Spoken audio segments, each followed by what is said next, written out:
This is called the Declaration on the Right and Responsibility of Individuals, Groups, and Organs of Society to promote and protect universally recognized human rights and fundamental freedoms. Article 2.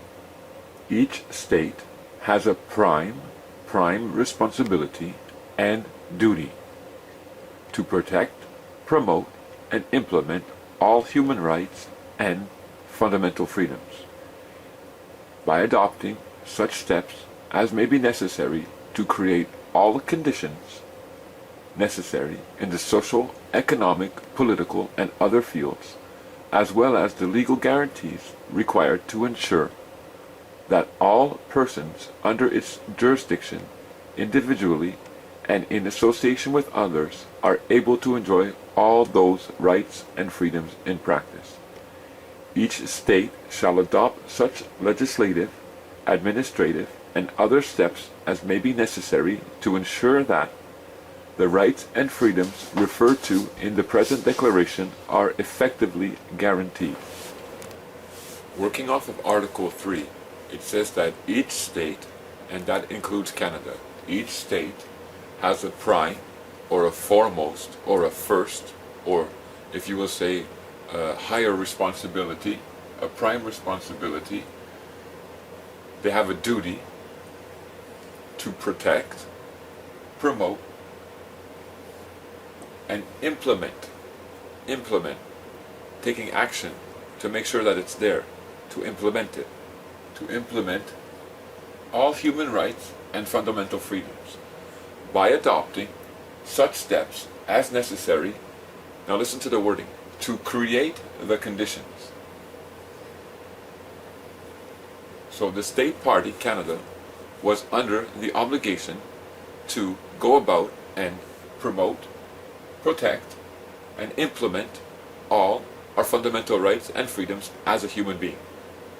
That is concerning our social, economic, and cultural rights, and our civil and political rights as human beings.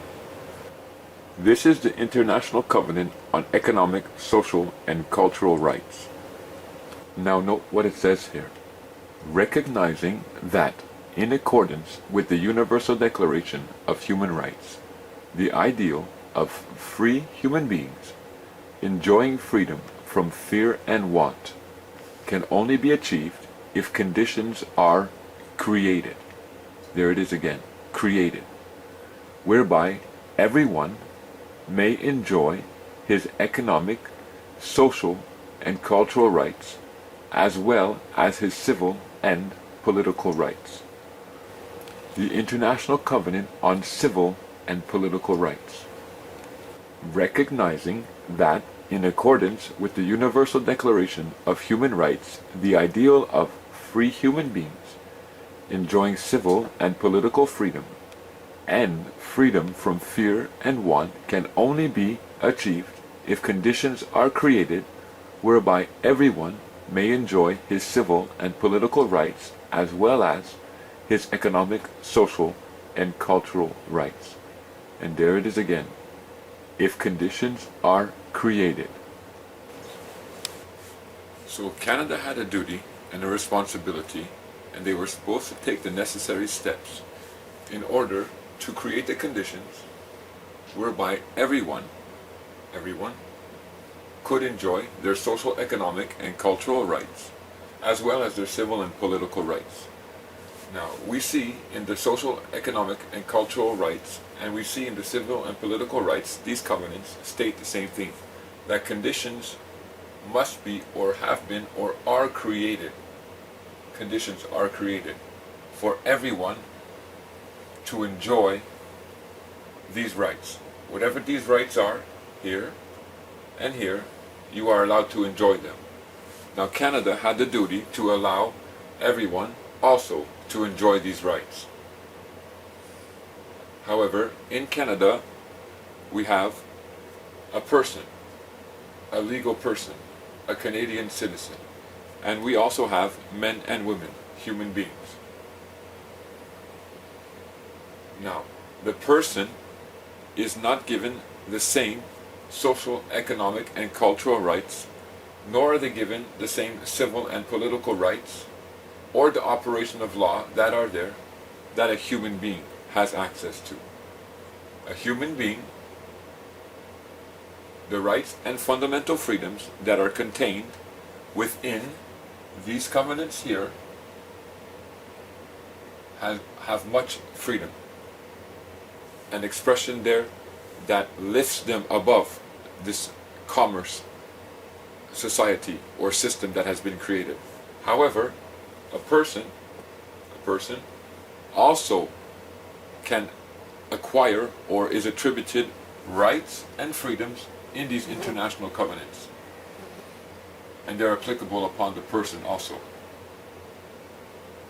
So when Canada made domestic law, when they created laws here in Canada, they fulfilled this obligation, this duty here, in a great way.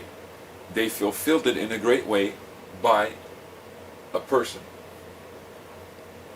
They made sure that the majority of the freedoms, and I say majority of the freedoms contained in these covenants, after they have applied a fundamental principle of justice to water down the rights and freedoms that we had as human beings in these covenants, they regave them back to us through the form of our person in a limited, prescribed way.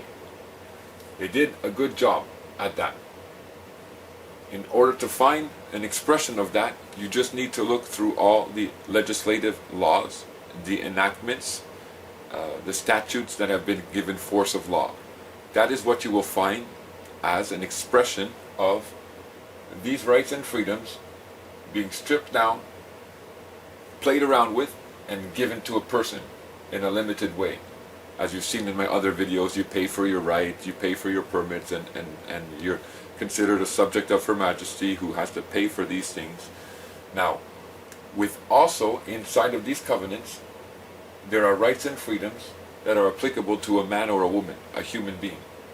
And they are there for the human being to enjoy. Now, Canada also had the duty and the responsibility to create a way, to create a system through legislative law, not really, but through, it says through any means necessary. So through any way necessary, Canada had the duty and obligation to make sure that as a human being, whatever rights and freedoms are present for us in these covenants, they are expressed here in Canada. And we could move, we could operate or go under these laws, and Canada would have the duty to respect it. So I'll read off that verse again, the beginning part of it, Article 2, what we started with. It says, each state has the prime responsibility and duty to protect, promote, and implement all human rights and fundamental freedoms, by adopting such steps as may be necessary to create all conditions necessary in the social, economic, political, and other fields. So stop. The human being has a whole bunch of rights in the social, economic, and cultural and political fields. It's the human being who has those rights, and the state party is under obligation to make sure that these rights are expressed somehow, some way in law. Now, it commas it, now listen to the construction of the sentence, as well as the legal guarantees to ensure that all persons under its jurisdiction, individually and in association with others, are able to enjoy the rights and freedoms in practice. If you just read it and apply our understanding of English, the context, the grammar that we're taught on the street or we're taught in school, it seems fishy. We catch it, okay, there's persons, and here they're talking about persons and legal guarantees and under its jurisdiction, so we understand it's not talking about the human being who's free. We can draw that conclusion right away, simply. But when we apply the legalese language or understanding of how they twist their words here, this is saying that even though there's rights and freedoms for the human being, and they should be present here in Canada, and Canada had the obligation to make sure that these expressions of law were implemented here in Canada, it commas it out and says that as well as those rights and freedoms now, as well as the legal guarantees to ensure that all persons under its jurisdiction, individually and in association with others, are able to enjoy the rights and freedoms in practice. So if they just wanted to say that they were able to enjoy the rights and freedoms, why didn't they end the sentence right there? Why did they put a qualification, and why do they use the word in practice? What we would think about is in practice, a guy who goes to practice baseball or basketball, or someone who's practicing something, right?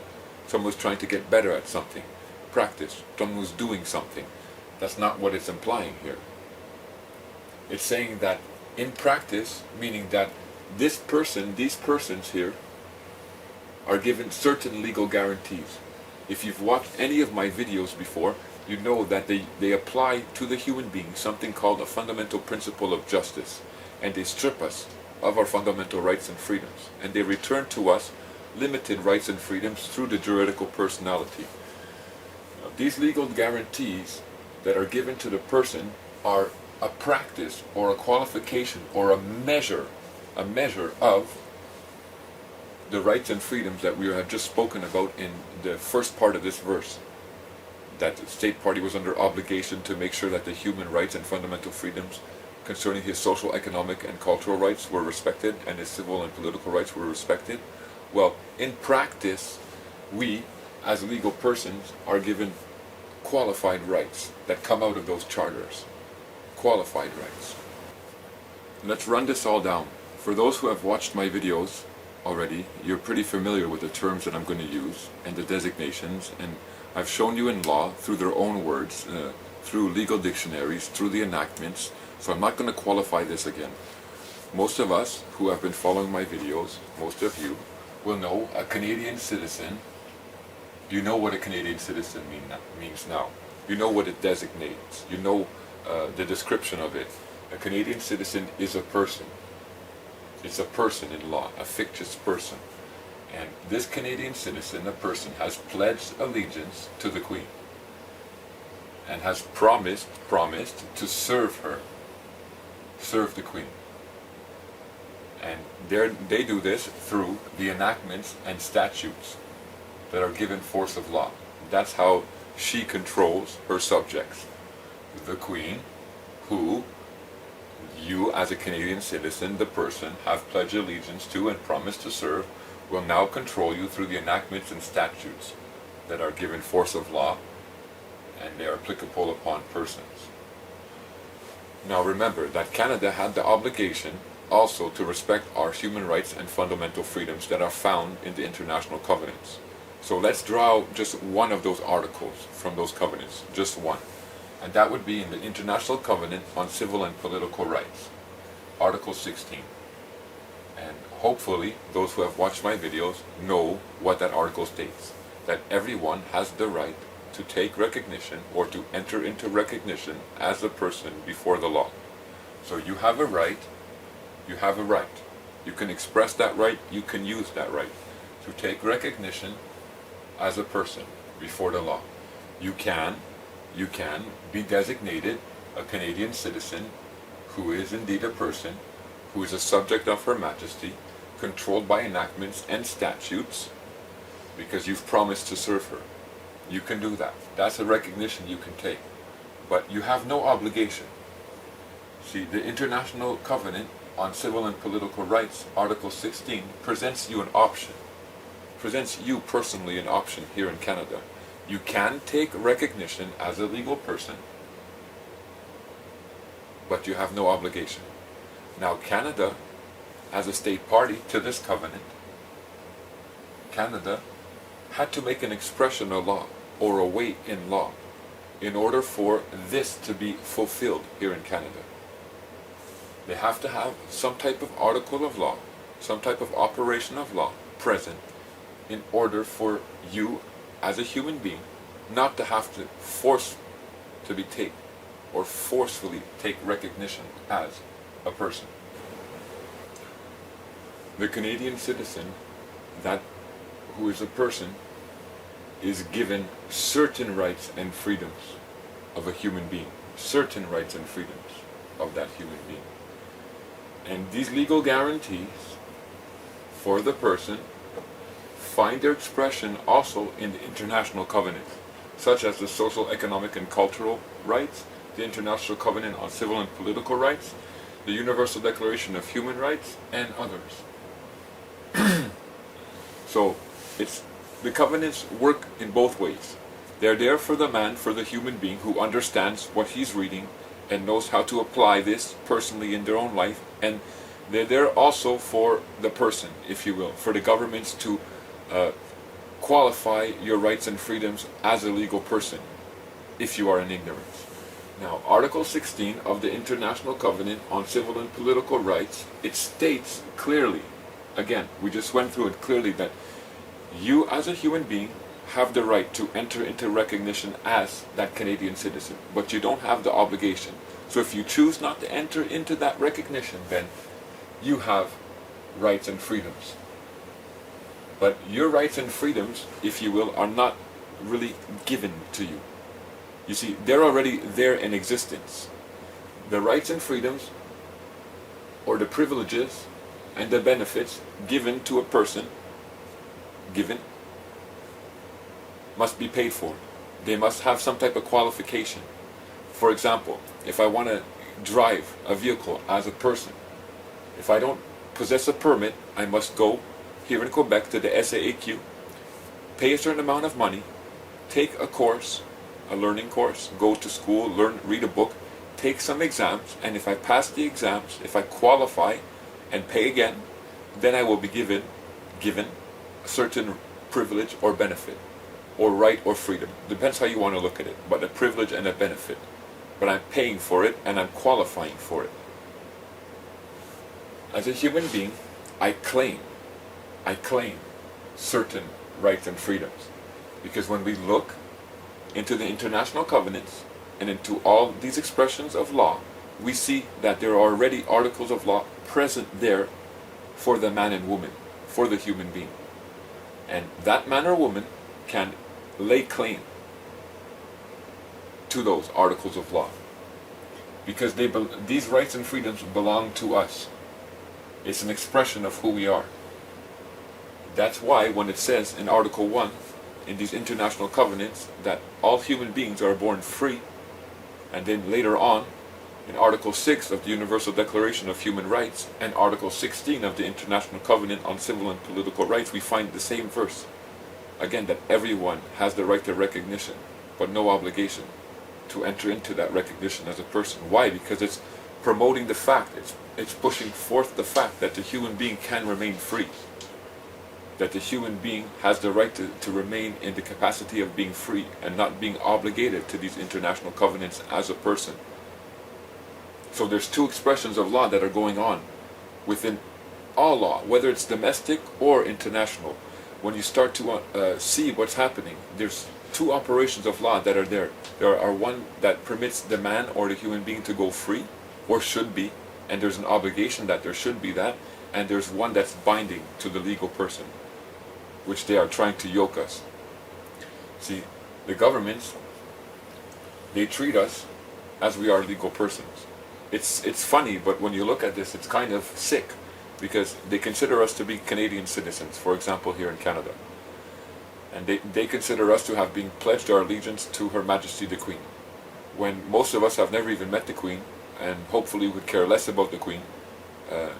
Not in a bad way, but you understand, she has nothing to do with my life. She's never helped me, she's never supported me, she's never really done anything for me personally.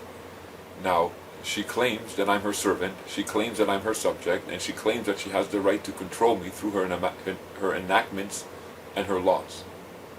And that's the basis of the operation here of the government of Canada. That me and you are servants of Her Majesty, and they have the right as representatives of Her Majesty to control us.